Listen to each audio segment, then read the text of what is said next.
This is a video to show how I prepared the struts for the Z3 with a different bonnet. Now the first thing you need to do is know accurately where the current pinholes are. So I've got a position here for a pinhole, a pin in the bonnet, and you can do that by lining yourself up with the pin. Now you'll be doing this on a Z3 bonnet. So you line yourself up, and you'll be doing this on the bonnet of the car. You'll be line yourself up with this pin and draw a series, keep your eyes still and draw a series of dots in line with the pin. Obviously this wouldn't normally be here. So go tap, tap, tap, tap, tap, tap, tap, and you'll get a line. Do that from a different direction, from underneath here, say, for instance. Tap, tap, tap, tap, tap, and you'll get another line. And where the two lines intersect, that is the position of the pin on the bonnet. You then need an accurate positioning of the pin on the car. Now on the car there's a pin, there's two pins just here normally. One is for the service position, the top one's for the service position, the lower one is for the operating position of the Z3 RAM. Okay, so doing the same thing again. Get yourself in line with the pin with the Sharpie, tap, tap, tap, tap, series of dots, and do it again from a different direction, tap, tap, tap, tap, and you'll intersect, and you'll get a position on the body, on the bonnet. Right, now at this point you want to position something so you can now reference where that position is, because that point there on the bonnet doesn't mean anything. You want to know what this position is on the car. So coming through from underneath, you want to be able to transpose that position to somewhere up here somewhere.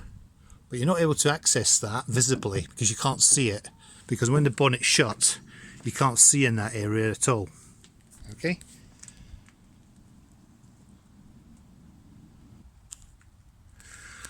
so I've just shut the bonnet and that mark is now down there, but what I know is that it is 30mm above this line. Okay, so I'll go 30mm and I'll put the new mark in there. Right, so I now have, with the bonnet closed and secured, I've got a position for the pin on the bonnet that's fixed to the bonnet, and a position on the body. That's the position of the pinhole on the body, the normal Z3 pinhole. And I'm going to measure the distance between these two.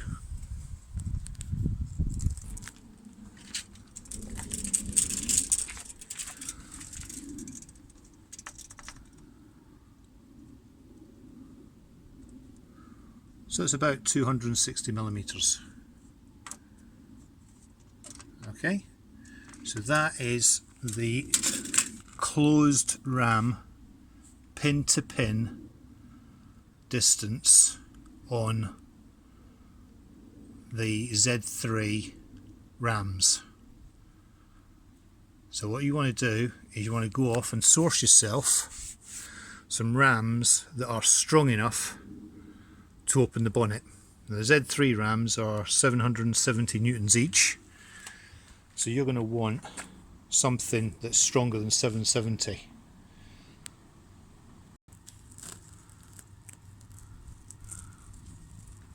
These are the ones that I sourced.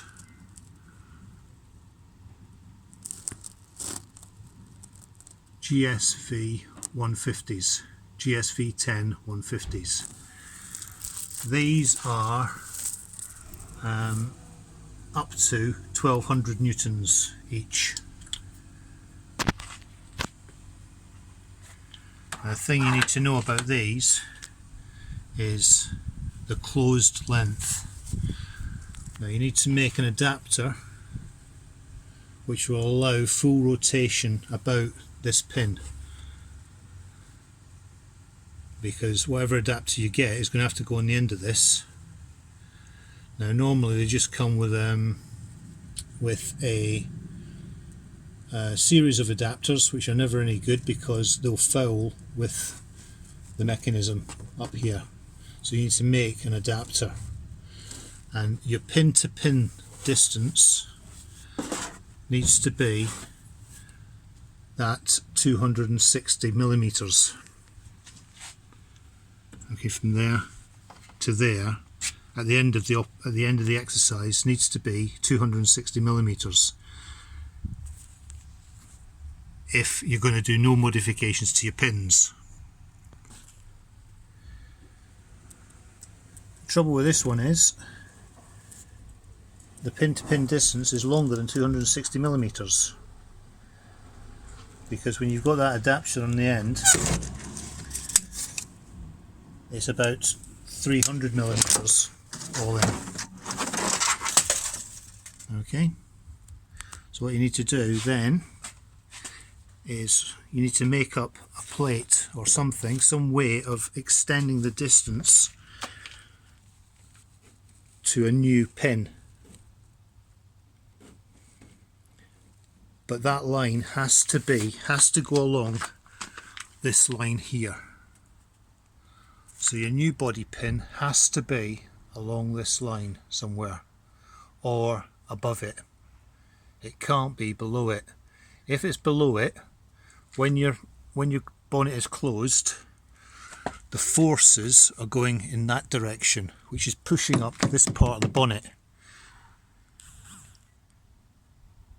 If it's up here, the forces are tending to close the bonnet, if anything, but ideally you want it to be on this line.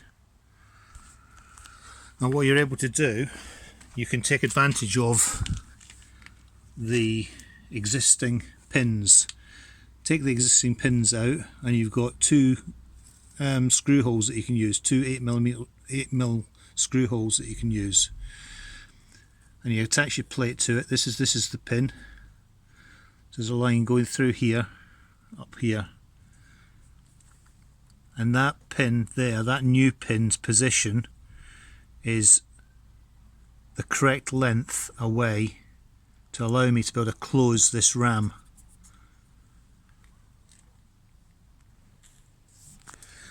Now to fit the rams, it's just exactly the same as fitting an ordinary ram, because this car I've still got some lift on the bonnet, so I can still lift the bonnet more than the ram's full extension.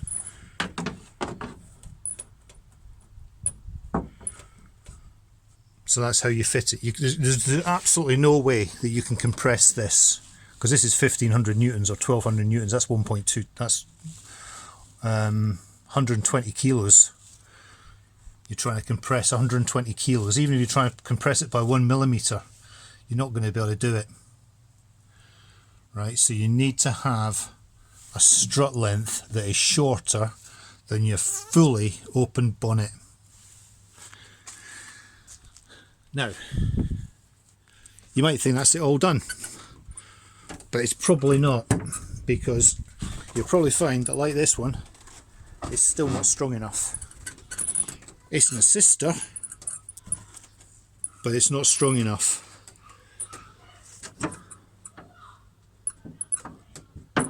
Right, so you'll need some sort of bonnet stay.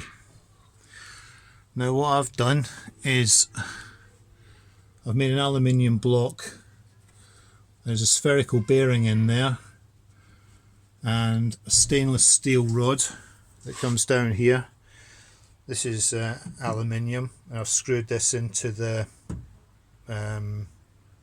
front bonnet stay, whatever you want to call it, and that provides a location for the stay rod.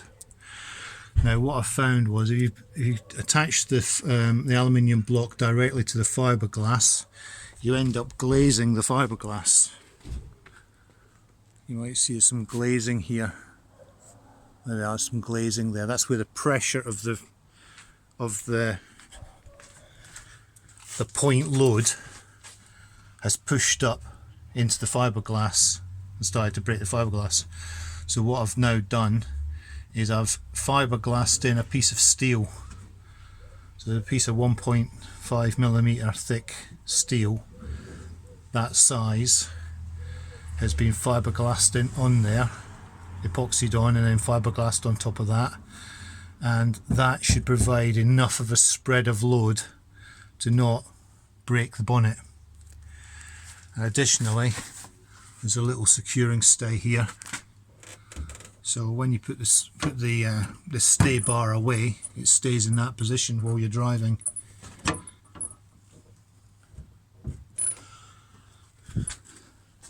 So that's my solution to it.